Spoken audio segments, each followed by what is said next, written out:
This 444. I gotta download it, but I gotta sign up the title. All right, just a couple of. Hey, yo, what you doing there? Jay-Z? Yeah, man. Yo, it's your boy Young. But like, what you doing on that What you doing on that computer, Julio? Dude, I'm one of your biggest fans. I love all your albums, and I'm about to listen to 444, but I have to sign up the title. Just give me 1 second. You know, it's cool. It's cool if you want to listen to 444, but title, we don't want you on that shit, man. What do you mean? We don't want you signing up for that shit. Take that shit off your computer, B. Take that shit off. You sound very hostile, very aggressive. Why it don't matter. It don't matter what I sound like, man. Take that shit off. Go get some bitch ass iTunes or some shit. It's just not. Why can't I do it? Because we don't want your kind on that shit. You got like 12 fucking kids. You ain't paying child support. I know. Look. I'm a baller, okay? My brand is about ballers, okay? I don't like you, okay? I don't like what you stand for, okay? You don't stand for what title stands for, okay? Get the fuck up.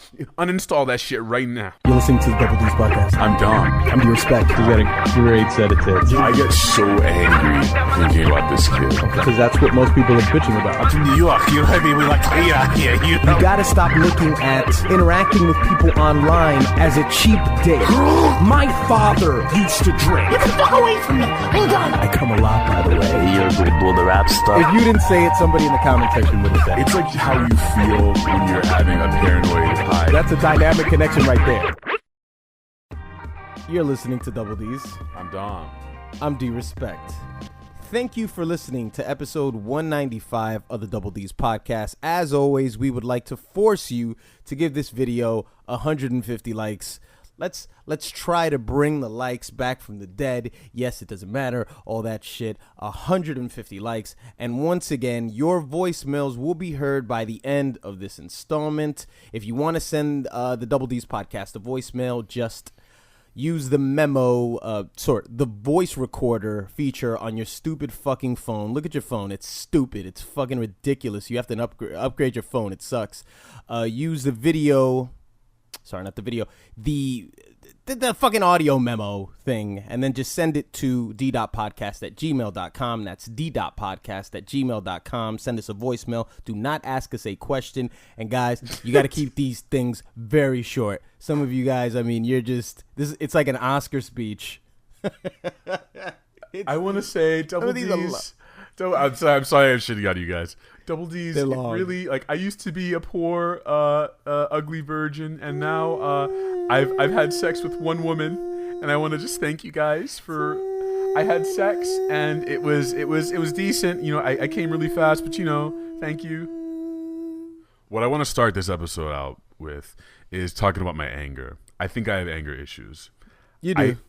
I think I'm angrier than d.respect usually.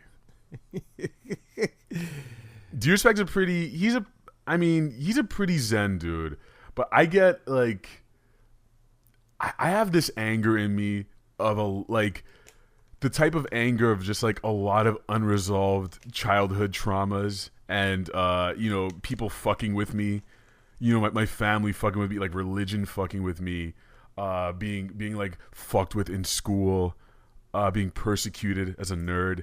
And I think all of this it's like this resentment inside me that it comes out sometimes, and it's not always pretty. What's the angriest you've seen me? The angriest I've seen you? I don't know. I mean, I think it's not like one event. It's always like at some weird point where you like put yourself in the middle of a situation that you have no fucking knowledge of whatsoever, and I think you just have this natural sort of default position of just disagreeing with me. It's weird. Fun. It's great though. It's guys, good. We can literally be having a conversation where some guy like stepped on my sneakers on the street, and I'm on the phone with Dom, and I'm like, some guy just stepped on my sneakers, and he's like, dude, it's fine. Like, he didn't know he did it. It's like, how the fuck do you, like, you're not here? Dom always has to stick up for this invisible entity. It's the weirdest fucking thing. I mean, we sort of discussed that. Mostly the thing with you is that you try to like offset conflict somehow. I do. And by trying to offset it, you sort of obstruct and like plant your feet against one side of the conflict and saying you are wrong. I honestly Back think up. a part of the issue here is that we do this show, and it's been getting better lately. But I remember like early on, like I think in like if you can take you and I, like our friendship, right, from the beginning to now, I'd say in the midpoint, which is probably like 2 years ago, there was this point where I remember I would call you on the phone and we'd be talking and I'd be like, in my head, I'm like, am I in the show right now? Like what it, you know what I'm talking about? Like, Yeah. And sometimes I think we still fall into that. Like for instance, me disagreeing with everything you say, it's like, it makes a better conversation 100% of the time. Because for me to be like, yeah, and it's just silence. It's not. That's okay for a normal interaction, but for a show, it's not really good to be like. You don't want to hear people circle jerking the whole time. Like, yes, I agree, and yes, let me add to that. See, but here's the thing. All right, so recently, Dom and I have conversations when I'm at work, and when I'm at work, it's always this weird shit that happens that if no one walks into my job for half an hour, and whenever I don't believe this, dude, because I swear to every time you call me. See, look, you're even disagreeing with me. I don't believe you, sir. They walk in quite frequently. Look, I don't. Your perspective is wrong, Matt. Whenever you call me, all I know is you're gonna get interrupted by a customer. Someone is gonna walk in, and it doesn't matter. Like, so whatever conversation we have is just gonna get cut. It's the equivalent of just right now. If we just right now this our train of thought, you all you do is go, oh, okay, oh, I'll call you back. Yeah, right. And then at that point, I start getting the anger because it's like, how did you just call me when you're not at work? Because we're on a roll. We're on discussing some topic. I could be like, and that's how my father used to beat me. Like, I understand now, but this is how I get him. I gotta call you back. And wait, I was having a breakthrough. Yeah. And this is why I can't stay in a stable relationship with a woman, because I have these inner resentments. I gotta go. What? and then I'm just staring at the phone. It's like I'm still in the zone here. And I'm looking around like, huh?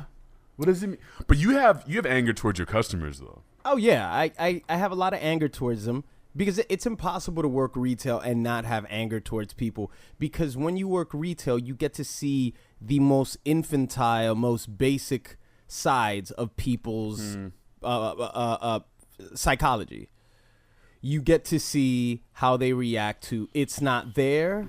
Why is it not there? And they sort of regress into like their 2-year-old selves. Not everybody, but for the most part, it's uncomfortable for a reason that I feel that you should understand, because as a few people in our audience have found out, you're very awkward in person when it comes to dejecting away from conversations. And that's a part of retail that's very annoying. For example, the other day, some lady comes in and this is when I had to get off the phone with you. So she comes in and she's like, oh, there's this diabetes pill that I saw advertised. First of all, she was in her, late 30s. The mere fact that she comes into the store ill-equipped and doesn't have a picture, doesn't have a name, doesn't have anything. I'm supposed to make a fucking miracle happen. So she comes in and she says, "There's this pill. There's the only diabetes pill that I've ever seen advertised is a pill called Glucocil, which we sell." So I told her, "Oh, is it Glucocil?" And she looks at it, and then she's like, "Well, I don't know. Can you write the name down on a piece of paper for me?" I said, "Or you could just take a picture."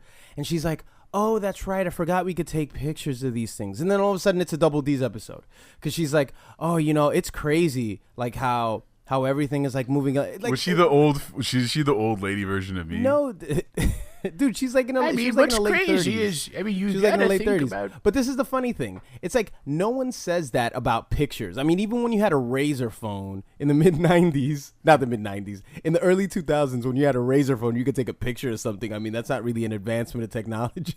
She's like, "Nah, I didn't know these phones." So she keeps fucking talking and the conversation is over. That's it. You are no longer a customer. I can do no more for you because you have not fulfilled your end of the bargain. You don't know. You have no knowledge of the product that you want. I showed you which one it could possibly be, and she keeps talking and talking and talking, you know? And then I remember the other day, I'm on the phone with you, and somebody walks in, I just hang up the phone, and then I text you, and I go, fucking people. And then Dom goes, they're not fucking people. They're your customers. It's like, what the? It's true, though. It's true, though. But what is this? But what is this? You know what I'm saying, dude. But this is what? I'm speaking on behalf of the customer here, okay? Here's what I'm saying. And I've had these moments where I walk in, and yes, I have about them like that. Yes, I have a dumb question. I sound like Christian Bale when you do an impression of me. What are they? The glucose cells are. They're customers. All right, Look, I go to Best Buy and I have a dumb question. Let's do Batman battle before we continue. Come on, Batman battle. If you want to get the glucose cell, you're going to have to beat Joker first. You sound like you ran out of breath. If you want the glucocil, it's just over there to the right. Maybe it's not the diabetic pill that you want, but it's the one that you deserve at the moment. Yours went on too long. I still won. Okay. I'm always going to beat you at Batman, dude. Okay, all right. That's fine. Best Buy. So I go to Best Buy, and yes, I have a stupid question. Because I'm a dumb customer. Yeah, I know, like, I am tech savvy and all that stuff, but I don't know where everything is. So it's like, you always have this moment where you go into Best Buy, and I'm like, okay, I'm looking for a USB keyboard. Right over there, sir. Aisle 19. Aisle 19. Mm-hmm. And you're just like, you've barely even processed what they said, and you're like, oh, so aisle 19, sir. Aisle 19. And he's mad. And I'm like, my first thought is like, bad and bougie? what did you say? Look at them bad and bougie? Dude, the memes for those things have been But hilarious. my first thought is like, I smile to myself because I'm like, that's why you work at a fucking Best Buy. You think you're above this, don't you? Well, I'm not quite taking shots at you. I'm not. But it's like, don't fucking talk to me. No. Don't fucking talk to me like this isn't your job, because it is. All right, but it's your fucking job. Look what I'll say in defense to him. What I'll say in defense to him is, okay, you do have people who give you shitty customer service, and it's quite different to work in a Best Buy than in a GNC because it's more personal. It's more personal, so I can't treat people. I can't be that short with people. I can't be like, yeah, whatever, yeah, you just go over there to throw it. You know what I'm saying? So,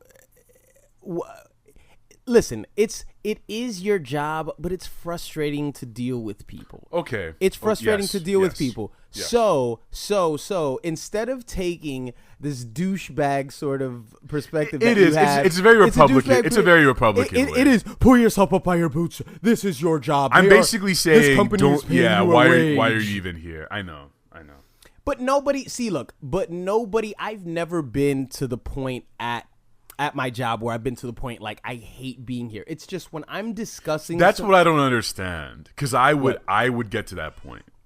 Well, I mean, I have an interest in fitness. I have an interest in right. it. So it's not. I don't dread it. It's something that I enjoy when certain people come in and they have good energy and we can have good talks about what it is that they do, what it is that they take. That's fine.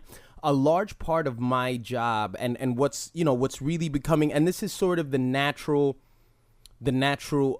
evolution of me transitioning out of my job, is that I am having a very, very, very big problem with people who have no commitment.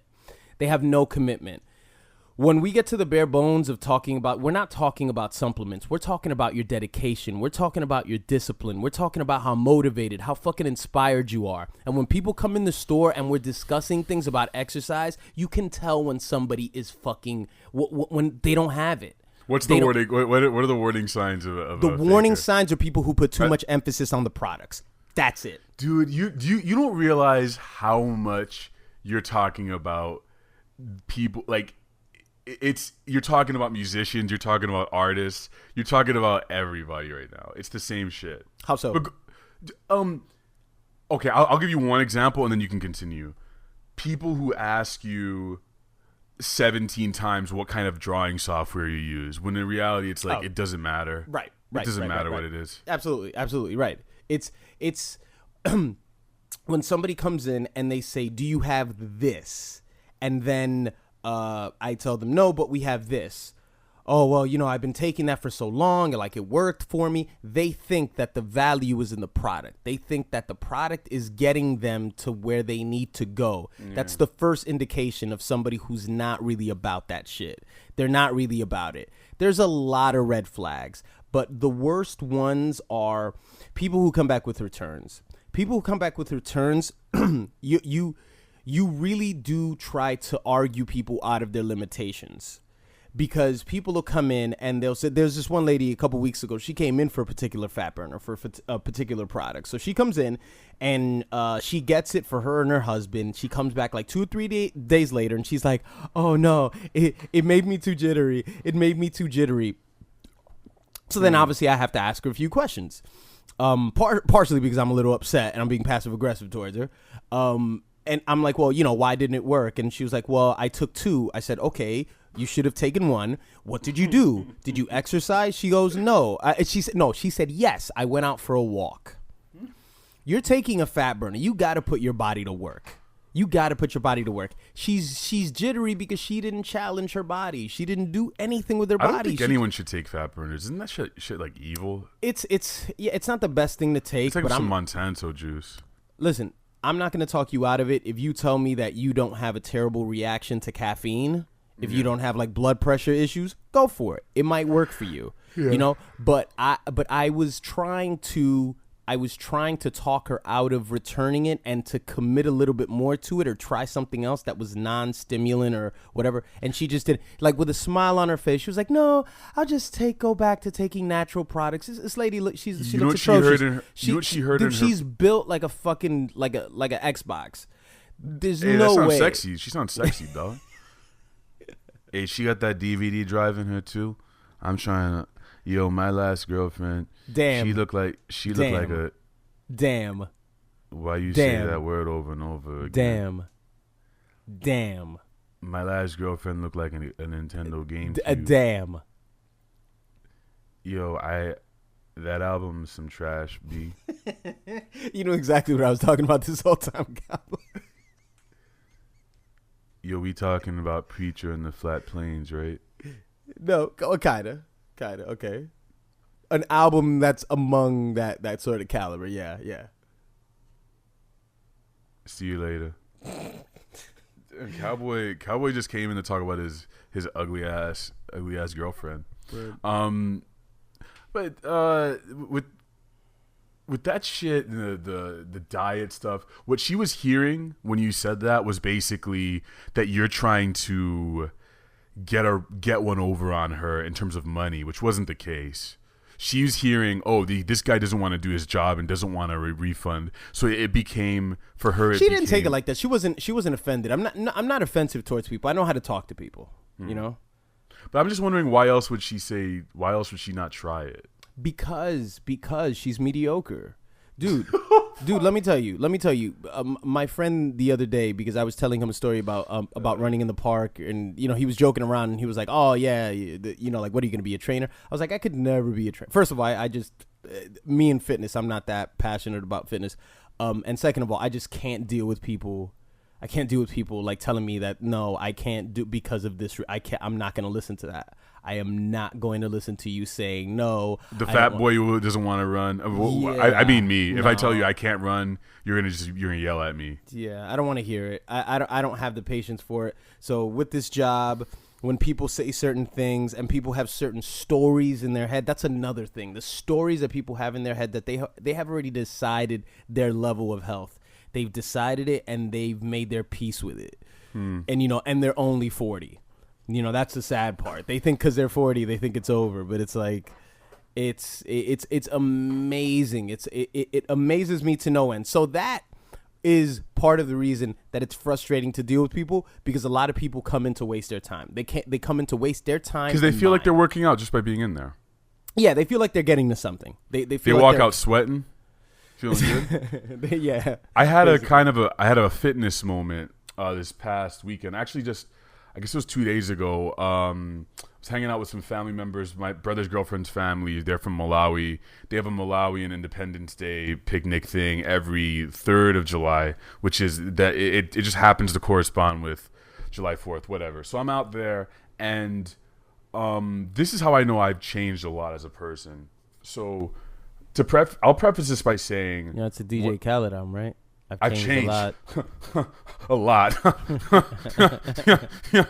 So when I was a kid, we used to in PE. I was one of the shittiest, fattest, and laziest kids because we would have to do a lap or two around the field, and I remember I would just do like a quarter of the lap, and then I would just walk. I remember just feeling like I was out of breath. I mean, cut to now, I can jog a couple miles. You know what I mean? Like I can push my body past where I think it needs to be. Like I can force myself by myself into uncomfortable states of physicality or whatever. I can do that and push past things. I'm not saying I'm a great athlete or anything, but I was playing volleyball and it was I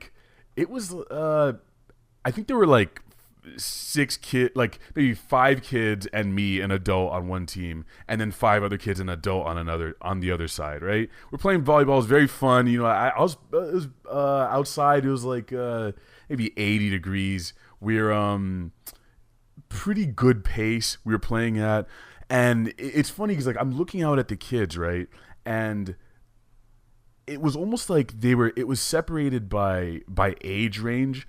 Because I could see like the 11-year-olds, like they were sort of like preteens, and they were all like hovering around this one chick, and like they were around, and the girl was like 13 too, and they were at that age where they're just starting to like get into girls, and it's like these kids were so not focused on the game to the point where like the ball was hitting them. That's how controlled they were by their hormones, right? Mm-hmm.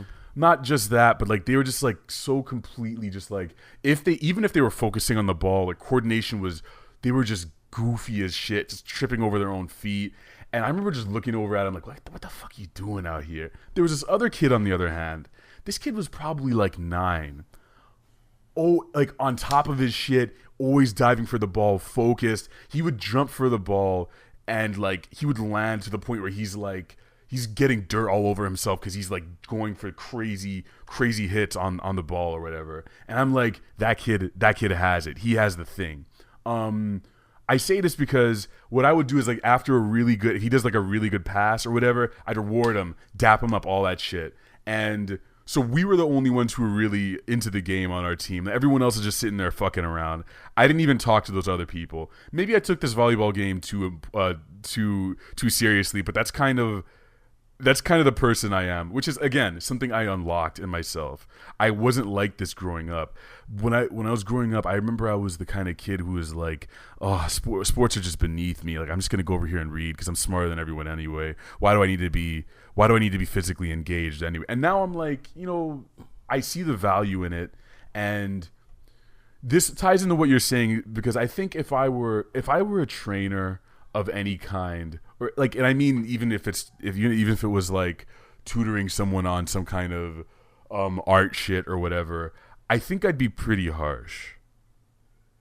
Mm. I don't think I would tolerate slacking in any capacity. Like I would really disrespect someone for that. Like, what you ever wonder what kind of coach you would be? Like, let's say you were coaching like kids who were like 12 to 16. Oh no, coaching little league would be pretty cool.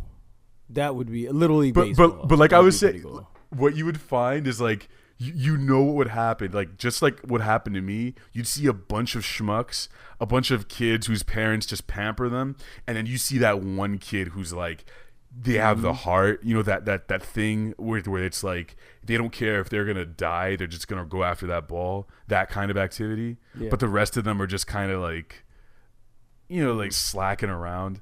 But how would you deal with like the average mediocre kids? I mean, they're kids, so you don't, you know, you want to encourage them, but at the same time you don't want to you don't want to pamper them, you don't want to. You don't want to massage their egos and tell them like, oh, it's, you know, you got to try to find interesting ways to motivate kids. I mean, I don't think that the best way. I'll give you a really good example with the person who's actually my boss at my job and how I feel he fails to motivate people because. we take a conference call, and we're our region is made up of 21 stores, and his way of motivating us is by pointing out that we're ranked 120th out of 125 regions. Okay. That's his way. Excuse me? Nationwide, yeah. So basically telling us that we suck.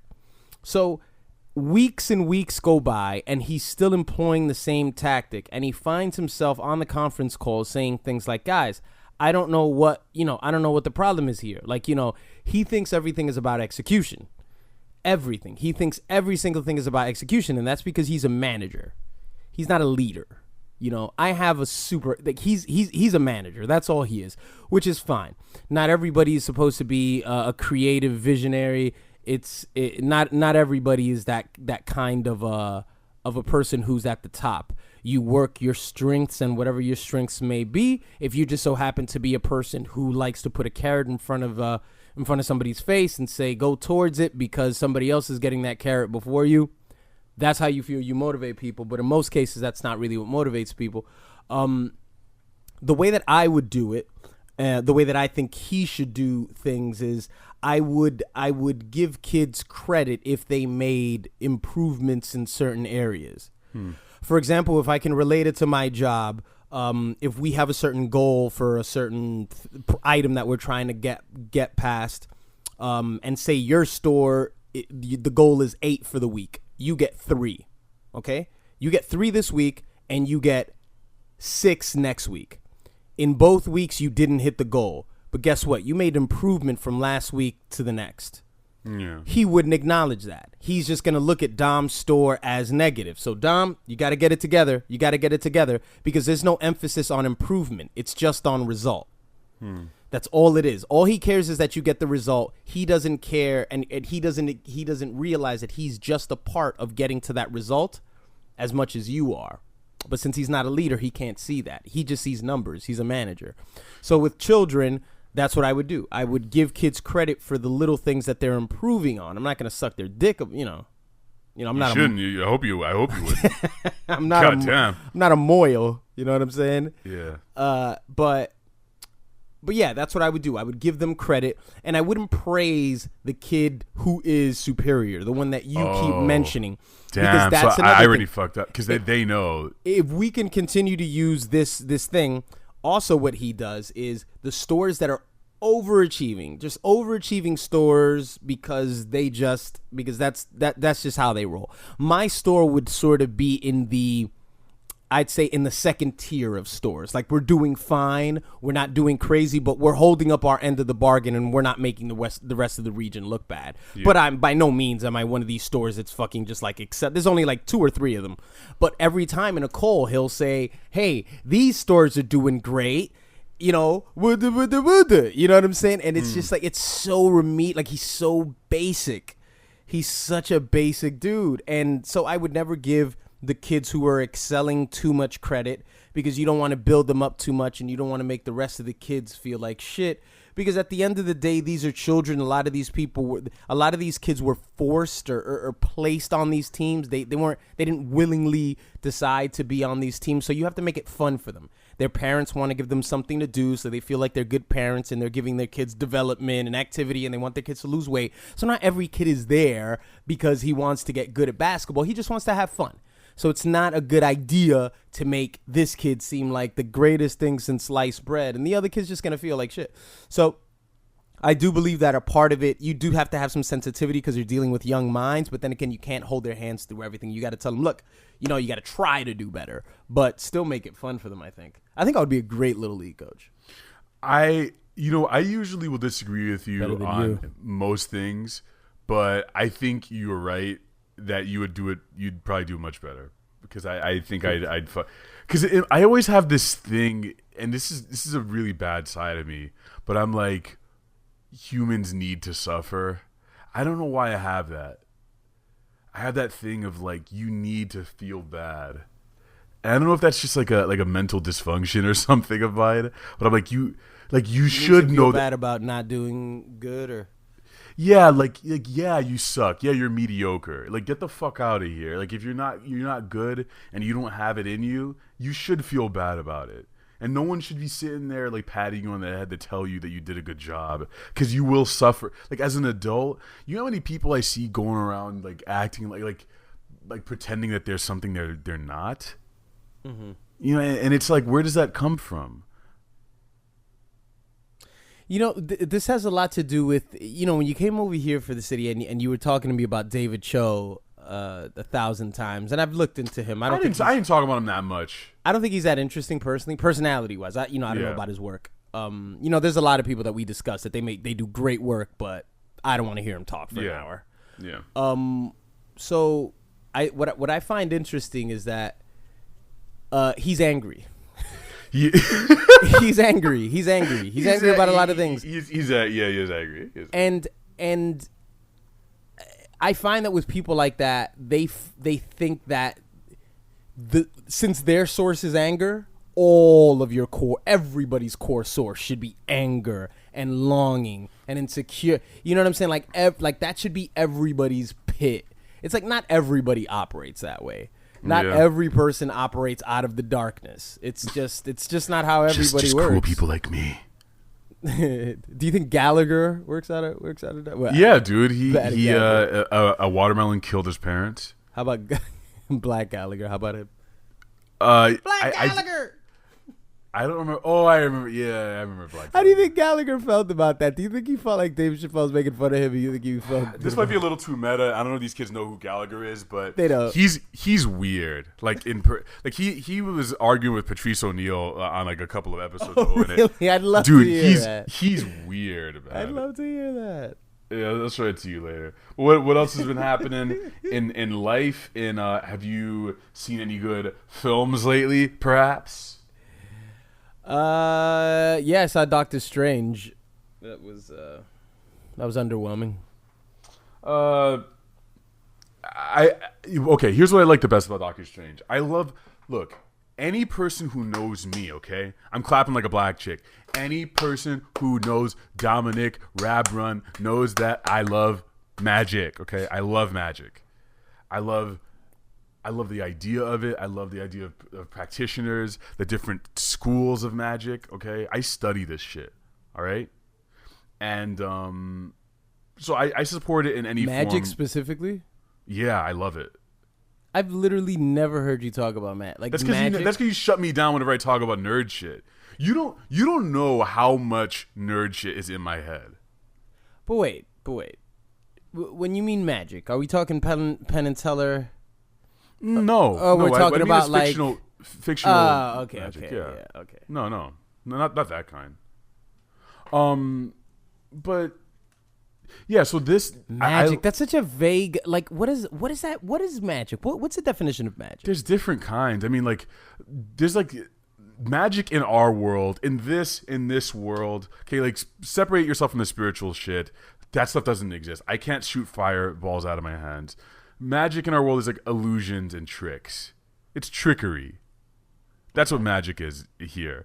But like in the fictional sense, it is about manipulating reality. It's manipulating the spirit realm.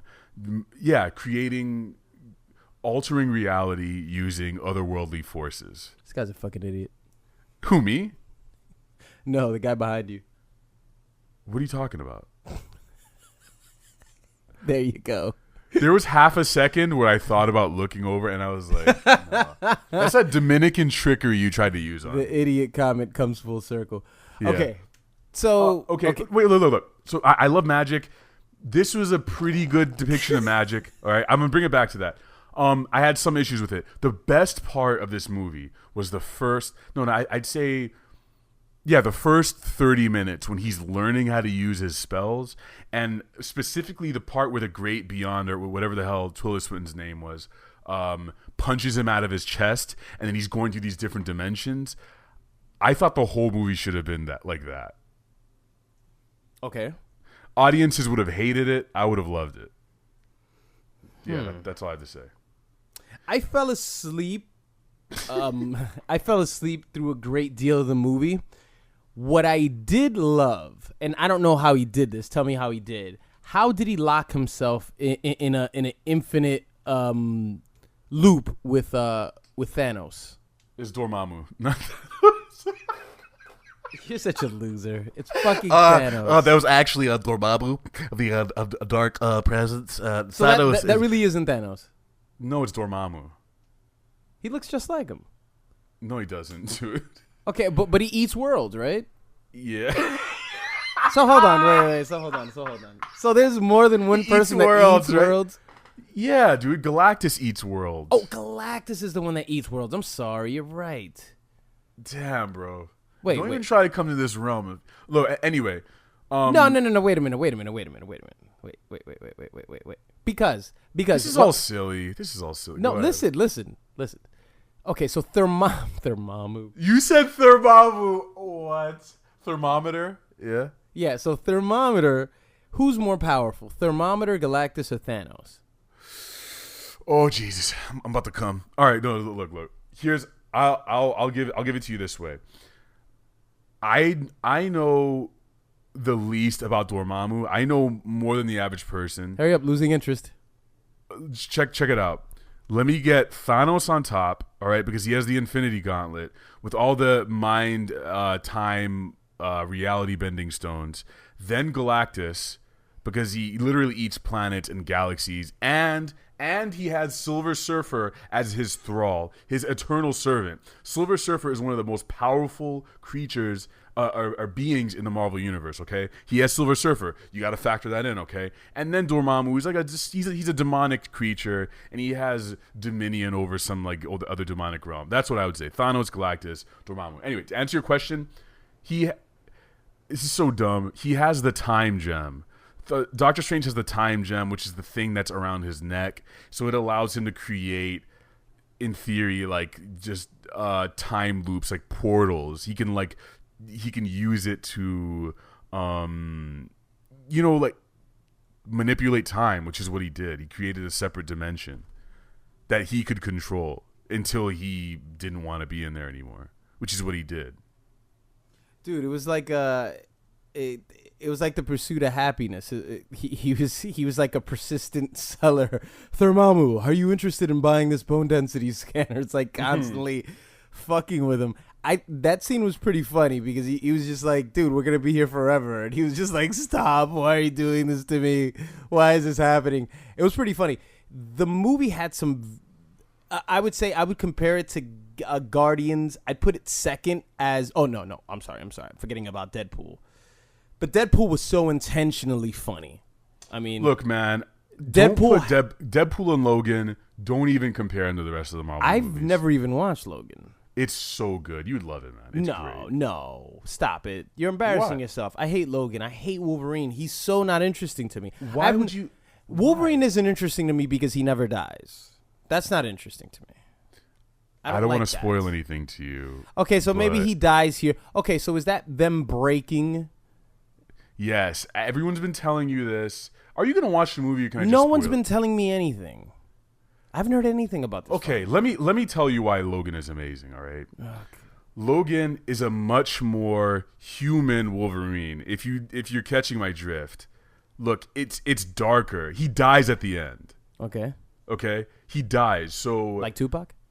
Yes, he gets shot up on the corner. Okay.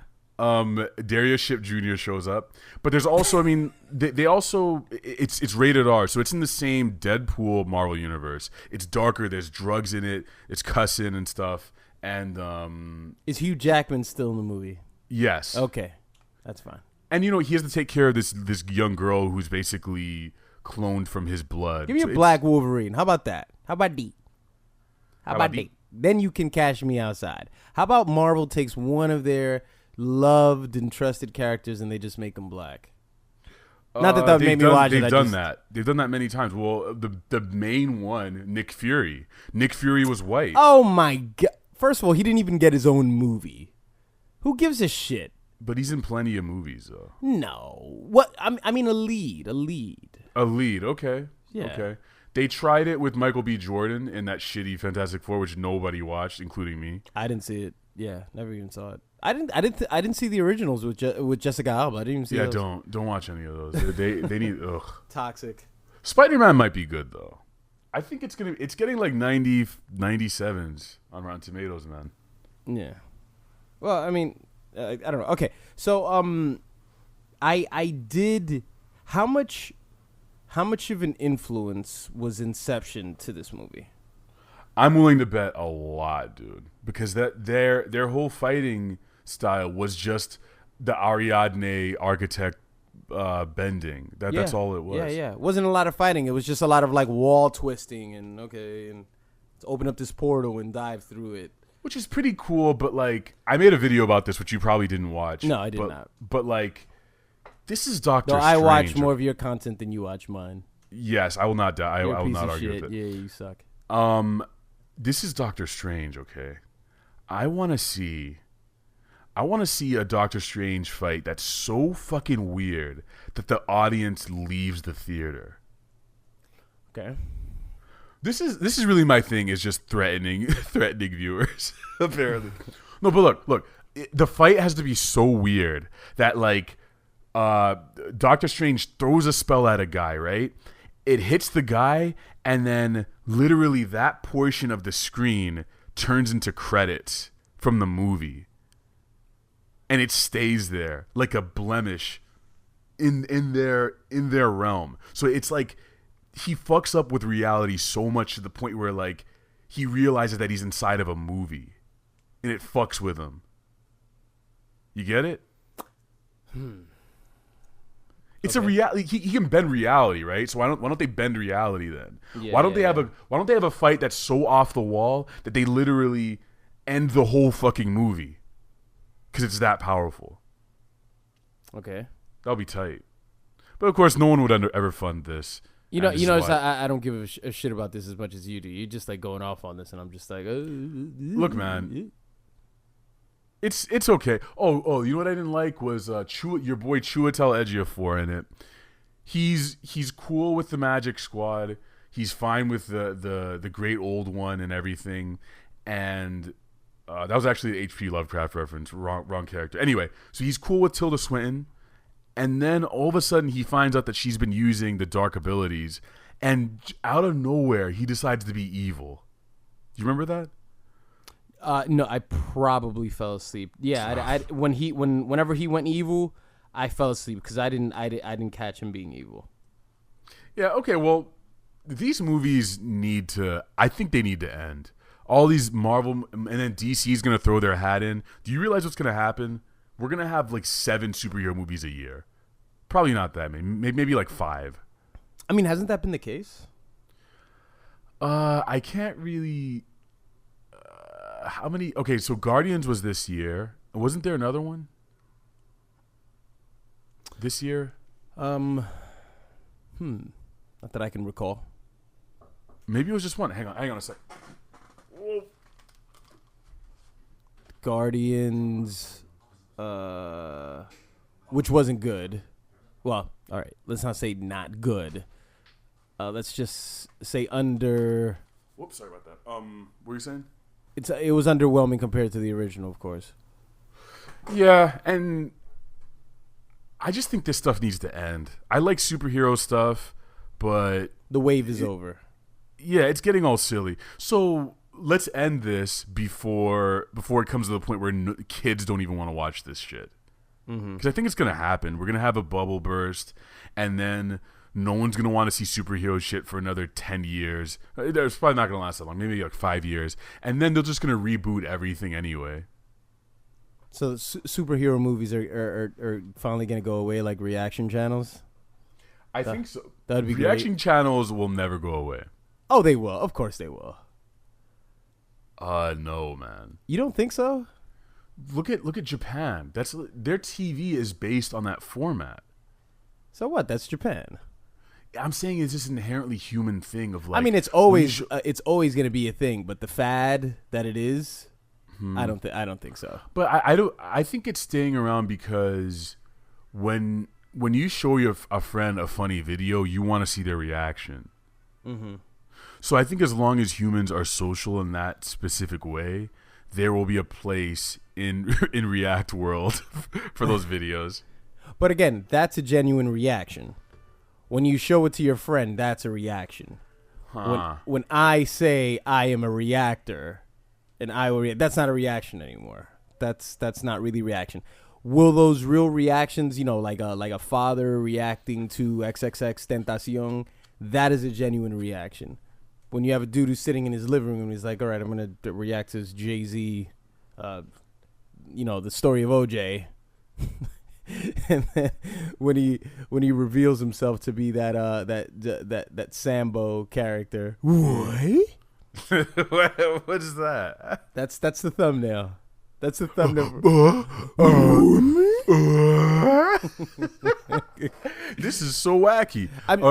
You know what's worse than someone reacting about themselves? I'm saying reacting to something themselves is when people involve their parents or grandparents in reaction videos. But that's where I will argue that that's a real reaction. I have no problem with that. That's a real reaction coming from a person who is not a performer. Oh, okay. If you're a reactor, you're just a lazy reviewer. You're just a lazy reviewer. But here's my problem with that. It's your mom that's the fucking star. It's her. It's not you. All you did was put her in front of a fucking camera. So the guy who's setting it up, it's like, oh shit, you might have 100,000 subs, but you'd be nothing without your fucking mama. Looking at XXXTentacion videos. You're nothing without her. So, and that's a problem to me. It's like, you got to be able to duke it out on your own, I think. I mean, well, see, this is why I'll take it a step further. I mean, I would argue that if what you're doing is you're doing reactions, you're not flexing a muscle. You're building an audience, absolutely. Yeah. You're not. What muscle are you growing from here to 3 years? What are you growing? Reactions, bruh. Reactions, you know what I'm saying? He's getting all defensive. Yeah. Look. I bring people joy.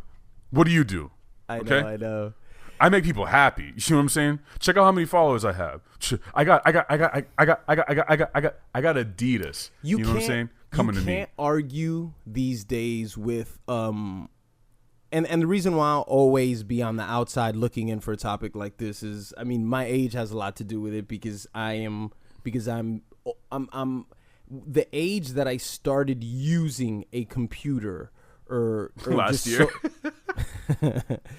Or just social media in general. I mean, I was already in my, mid 20s, so for 25 years growing up in my life, I did not grow up thinking about followers and followers and followers. As a matter of fact, are you saying you never had your own computer till you were 25? No. I had it before that, but that was just like, just using it for Napster, just downloading stuff. What age? I don't remember. No, but in teens. See, this is you regressing back to your stupid dorky shit. I had a gateway, you piece of shit. Fuck you. Listen, my point is that through most of my life, followers are never factored into me. So I don't wake up day and night thinking about it.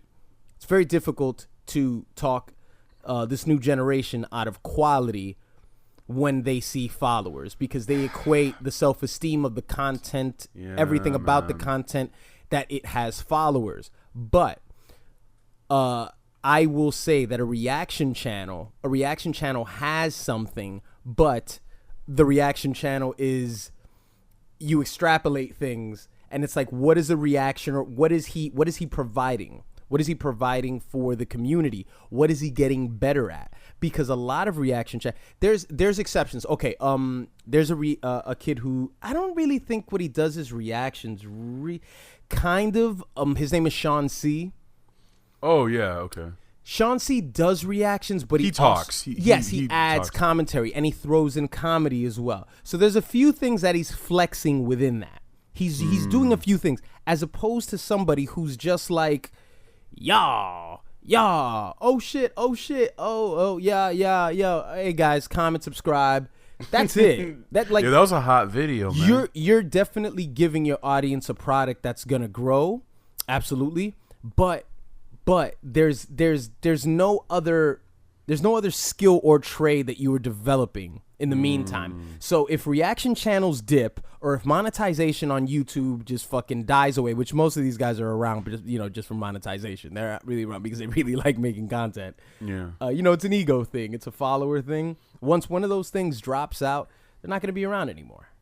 They're just going to go away. You know what I'm saying? So nothing is being grown through most of them. Very few of them actually have commentary to go along with it.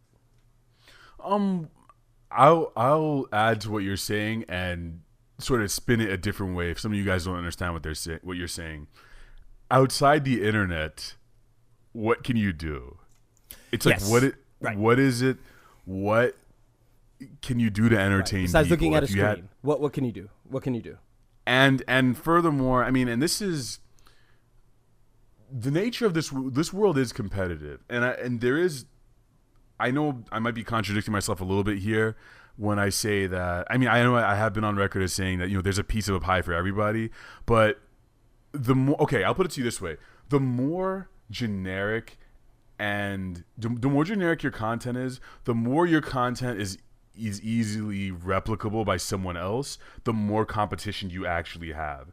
If you decide to make a Call of Duty gaming channel, motherfucker, dude, you have probably 500,000 channels or some shit. If you're trying to make a Minecraft channel, I would tell you not to even do it.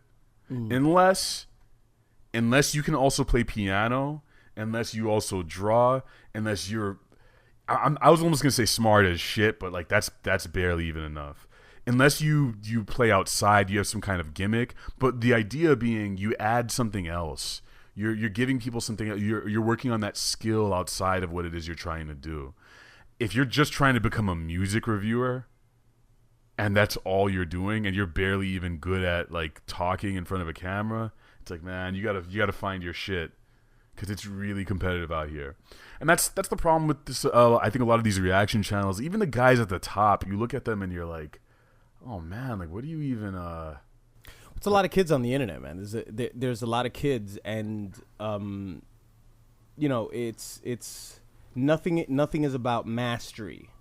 Nothing's about mastery. Everything's about what you can get right now. And this is speaking from a perspective of somebody who makes money off of it. I don't make a lot of money off of YouTube, but I make, I get my little check every month. I mean, there's thousands of people on YouTube who they'll never see a check. They'll never see a check for anything. So I think mastery is something that people are sort of missing.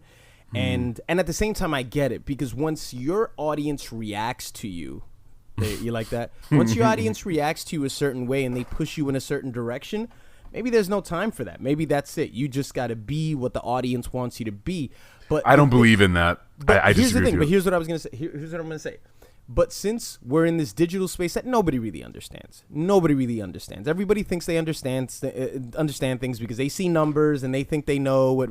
Nobody really understands how everything works. I think there's something very dangerous about your audience pushing you in a direction, because once the audience is essentially they're really interested in the content, not really you necessarily. And when that content dips, if the interest isn't there anymore, the audience will leave you, and then you're left being the guy who was reacting for 3 to 4 years because that's what people wanted. And now when people are just like, this channel's kind of stupid, or the new React channel, kicked in.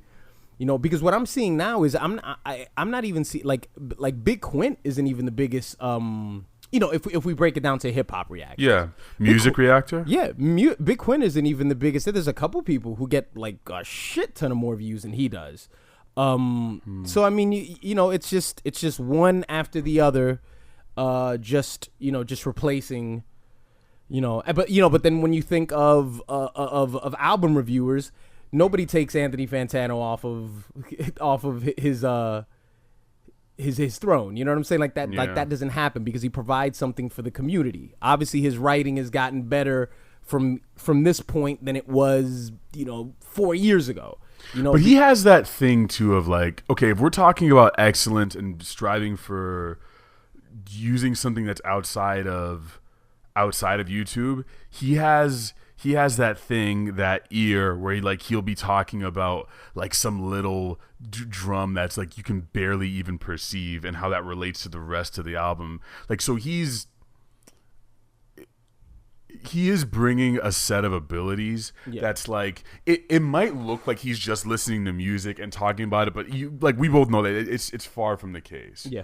And sometimes I think about, I don't know how to not get pigeonholed into content sometimes. I do have that issue when I see something working and I feel like what I'm trying to avoid, and this is just something about me, what I'm trying to avoid is like, I never want my art to feel like a day job. I never want what I'm doing to feel like, all right, let me go in and punch this. Like, I love unpredictable things. I love experimenting and not necessarily knowing 100% how something is going to hit every time. See, this is a part of the Tony Robbins discussions that we've had before. You see? What? See, this is a part of Tony Robbins's 6 major human needs and what drives people. You've just described that the human need that drives you is uncertainty, variety. Damn. That's dude. what you just what bodied drives me. you. Holy shit. Self-help. Yeah, that's What you need, buddy, is what I can't do. What you need is yeah. Imitating his voice, that's a chore. It's so hard. I'd love to see a Tony Robbins impersonator. That would be hilarious. What do you need? You need to find us your basic. I don't know. I get it. That's very. What about you? Do you like? Is it variety for you too? What, like, list out the needs. Oof. Okay. Sex, food. No, it's not that. It's give me a second. Cocaine, pussy. Hey, Cocaine, yo, pussy. while he looking that shit up, I want to tell you guys about my new project that's coming out. It's called Pencil. It's a new. It's called Pencil. Yeah, it's called Pencil. Okay. And it's about my life since Kendrick's album Damn came out. And it's about me trying to rewrite my history. You understand? It's about me trying to erase my flaws. And if you guys are okay with it, I'm a spit a verse off Pencil right now, okay? Okay, I got it. Can I spit? No, I got it. Okay, so the first need is certainty. Second need is variety. Third need is significance. Fourth need is connection and love. The sixth need is growth, and the fifth is growth, and the sixth is contribution. So his idea is, if you find an activity that you do where you can add all of those, into what is meaningful to you. Like if you make YouTube videos, it gives you a sense of significance, right? Because you're this great big guy, whatever. It gives you growth. You feel like you're growing. You feel like you're becoming good at something. Yes. It's giving you connection. It's you're contributing something. So if you can find something that has all of those are going to be the main things that you are going to do on a daily basis. If exercise is where you get most of those needs from, that's what you're going to do. So they can either empower you or they can be a negative, that negative things. You could be a very violent person because it makes you have certainty that when you bully people, they're going to react a certain way. You're going to get a reaction out of people because you're 6'5", and whatever the fuck. You're not getting any connection, you're not getting any contribution, but maybe your need is certainty. That's what you need to feel, and you get certainty by bullying people. So it could be a variety of different things, but I think it's a very interesting topic to delve into. Yeah, and I think it's kind of an artist plague, like a little bit of an artist thing, where it's like you wanna keep pushing yourself to doing things that you've never done before, because that's just how you stay excited about stuff. Mm-hmm. Otherwise, so variety is very important for me. I am coming to understand that. I mean, for me, it's it's definitely been a journey, trying to figure these things out. And I know I will never be one of these people, one of these YouTubers where all my videos are the same format and I just show up and I'm just doing video about this, and they all sound the same and look the same. I'm gonna have to change it up for me to stay interested in it. Otherwise, I wouldn't do it. It's gonna feel like a day job. I think it comes down to being like realistic and being like aware of like what kind of a content creator you want to be. Are you the guy that makes the burger every day? Is that what you are? If that's what you are capable of, if that's what you can take, you have no problem producing it every day, then go for it. If you're more of the person who you're not making burgers, you're taking something that maybe requires more labor than just a burger. You're making baked beans, a beef Wellington. You know what I'm saying? So it takes more time and whatever. So you just have to figure out how much time does it take to make your product, grill to perfection. Not everybody's the same. Look, man, and we're both going to agree on this, and the answer is always here. And this is something, I'm not just preaching this. This is something I have to learn every day. But I know you're going to agree with me on this. The only way to know it is to just cook and just put it out there. Yeah. And honestly, a lot of it is going to suck. I'm making a lot of changes to my creative work right now. You guys will be seeing it on DSE and outside of that soon. But like, it's a lot of it is not going to work, but it's different. And I'm trying to get to something new. But that's how you sort of understand what kind of creator you are. And you're always trying to figure it out. And that's where I want to be. I always want to be trying to figure it out because that's exciting to me. I like that. I like the process. It's fun. I don't imagine myself being in a place where it's like, oh, well, I made it. And here, that's death to me. Being at the point where it's like, oh, I did everything. And I look around, I look to my left, to my right, and I'm like, okay, well, looks like I did it. I did art, and I'm finished. I did like, art. What? Go home. Yeah, I finished. No, come on. It's I've committed to this being a process. I've committed to it being a thing that I'm doing all the time, and I hope that will sort of inform how I always look at things. I hope I'm always excited about it and seeking out new stuff. Otherwise, I'm gonna get complacent and kill myself. You know what I'm talking about? And on that note, as optimistic as I am about Dom killing himself, I want to ask more questions about it. How about we get to your voicemails? Again, you guys can send us these voicemails by using the recorder feature. I can never say that thing right. The recording feature on your phone. Send it to d.podcast@gmail.com. And we'll see you guys next week. I'ma spit a rhyme off pencil. I thought we were done. I'ma let that lead spray. Hey, this is Era. Nigga, when this shit shouting out you better all pray. the way from Canada. You know why they call yeah, that you shit guys number definitely 2? have Canadian listeners. Why is that? And you guys also have It's the shit. female listeners. Like, oh my god. You know what I'm saying? More than one, too. And you like, know what else? We whoa, can who rock would have with thought, But, yeah. Just another female That's the listener end of the coming out of the song. woodwork to say, yeah, I'm just really glad I found this channel. Honestly, like, I think I found you guys through the Needle Drop, actually, like, just all your collaborations with him, and I looked into your guys' channel, and I found out that you guys do a show together, and I was like, one day, I was like, why not check it out? 2 years later, here I am, just saying goodbye, farewell, to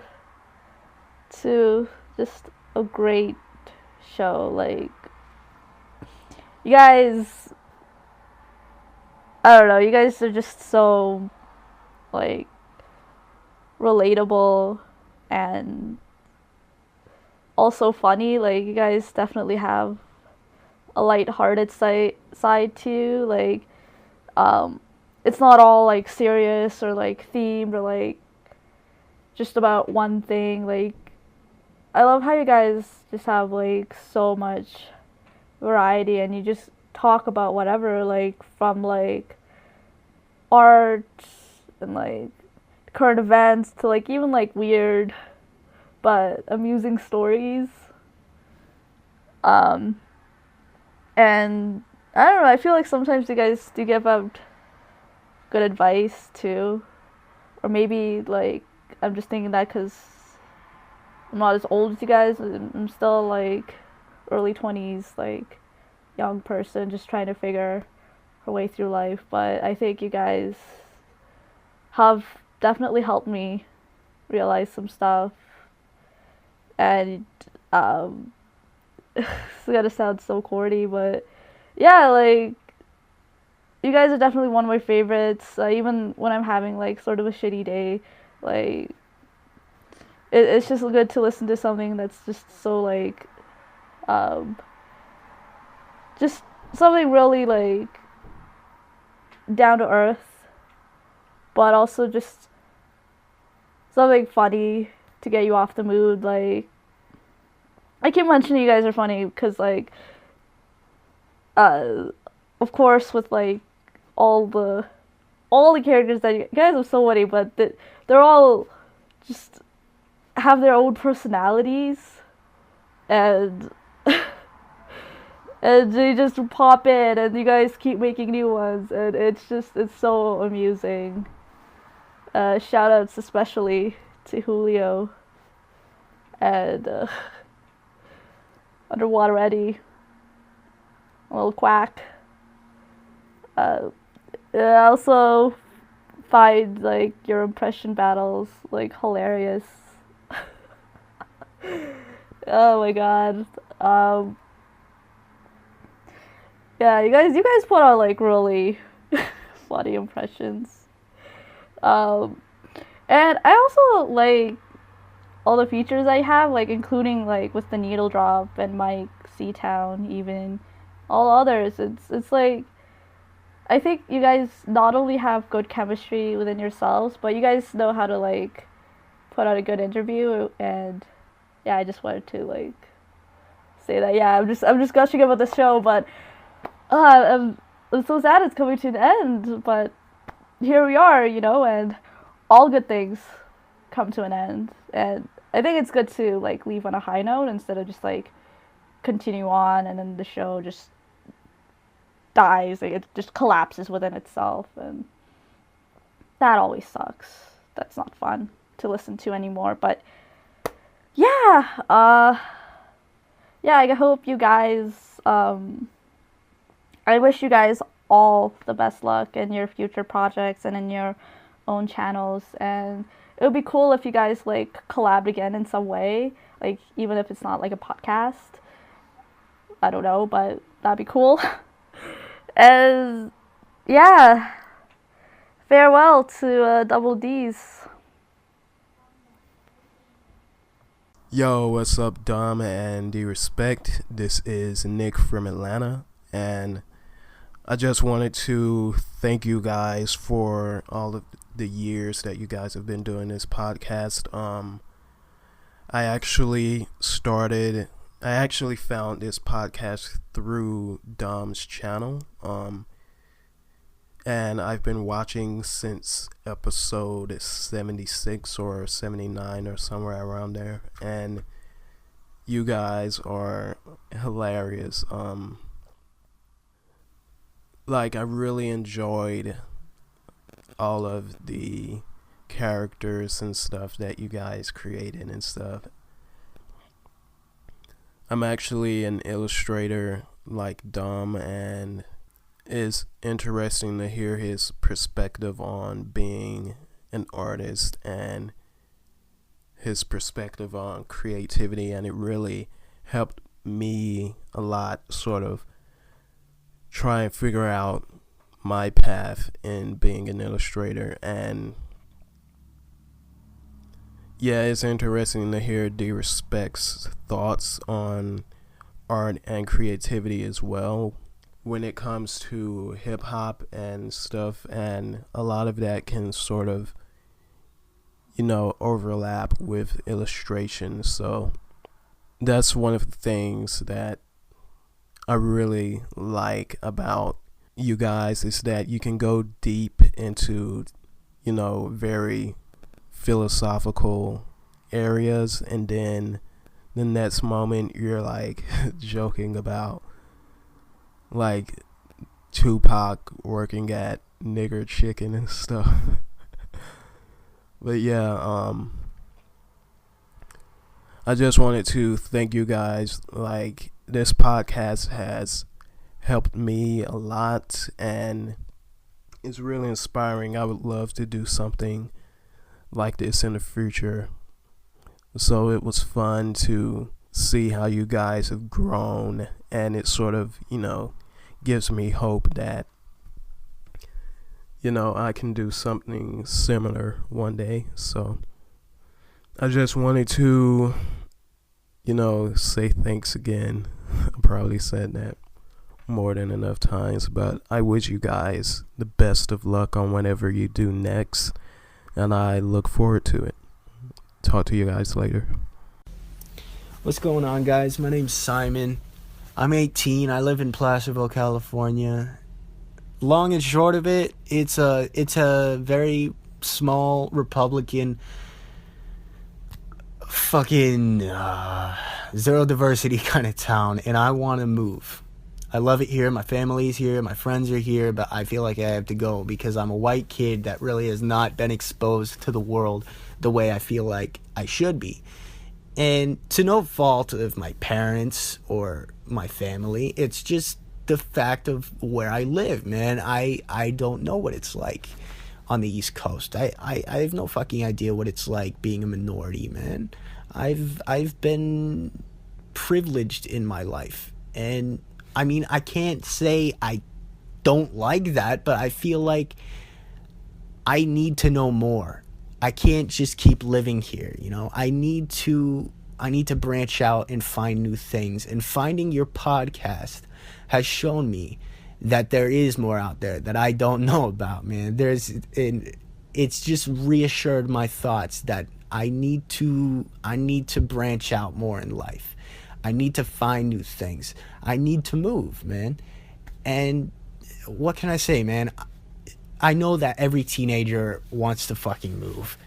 I know that's just some bullshit thing teenagers say, but I'm serious about it, man. I feel like I need to go. I'm 18 years old. I'm an adult, but I don't know what the fucking world is like, man. I have no fucking idea. So, yeah, man. You guys have shown me that there's more out there, and I want to move to the East Coast, man. I want to go there. I feel like that's a good place for me. It may be hard moving there and trying to start a life there, but I feel like that's where I need to go. Yeah, man.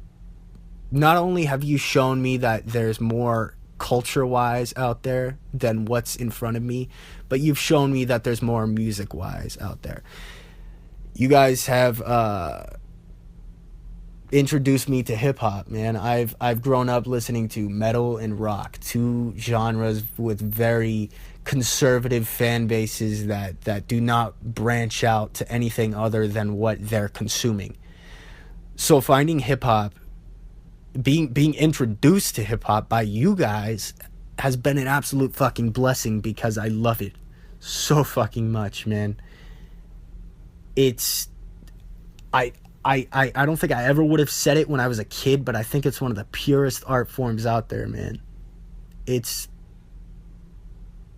a fucking godsend. Yeah, man, you guys have broadened my horizons for music, for life, for education. You guys have shown me that there's more out there than what I'm just experiencing right now, man. You guys have shown me that I can do what I want to fucking do, I don't have to just work a fucking 9 to 5. I can experiment with my life. This life is mine. I can try new things, and it's okay to fail. And honestly, man, I think you guys have shown me life lessons that I don't think I would have found anywhere else. So thank you guys for that. Peace, man. Fucking A.